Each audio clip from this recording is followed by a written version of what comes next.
41. Celui qui reçoit un prophète en qualité de prophète reçoit la récompense de prophète. C'est lui qui les reçoit. C'est lui qui l'accueille. Hébreux chapitre 13, verset 2. La Bible dit, n'oubliez pas d'exercer l'hospitalité, car c'est en l'exerçant on accueille des anges.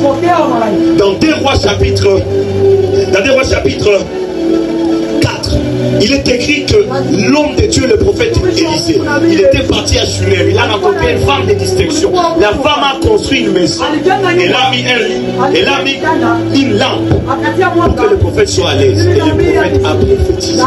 Pourquoi? Parce qu'elle a reconnu une grâce supérieure. Elle a reçu. Elle a accueilli. Et lui a donné du confort. Honorer veut dire troisièmement respecter.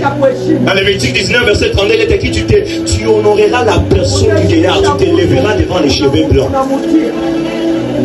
Tu vas voir le prophète Daniel, il est là. Spirituellement, il est plus âgé que toi. Tu peux voir les bergers. Spirituellement, peut-être, il est très âgé que toi. Je vous ai dit la fois passée, il y a un enfant qui peut avoir 5 ans dans votre famille. Spirituellement, c'est l'arrière-grand-père. Voilà pourquoi un enfant de 5 ans maîtrise toute la famille dans la société. Il y a un prophète au Gabon. Il a que 30 ans, il maîtrise tous les pays. Tous les pays. C'est pas question d'âge. Jésus avait 30 ans. Les souverains sacrificateurs avaient plus de 60 ans. Et il leur a dit, avant que Abraham ne soit Jésus.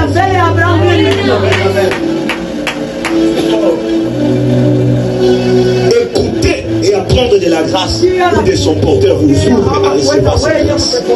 Dans Isaïe 50, verset 10, il est écrit, quiconque parmi vous craint l'Éternel, qu'il écoute la voix de son serviteur. Pas la voix de Dieu, mais la voix de son serviteur.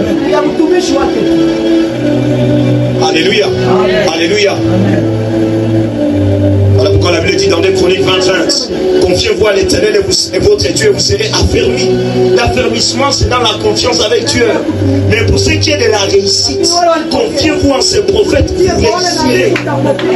La dernière définition. Puis je donne ma conclusion.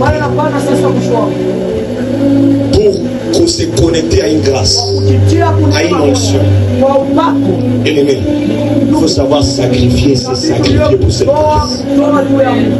Il faut savoir sacrifier, c'est sacrifier pour cette grâce. Tout ce que David a fait dans toute sa vie, c'est sacrifier pour le royaume de son prédécesseur Saül.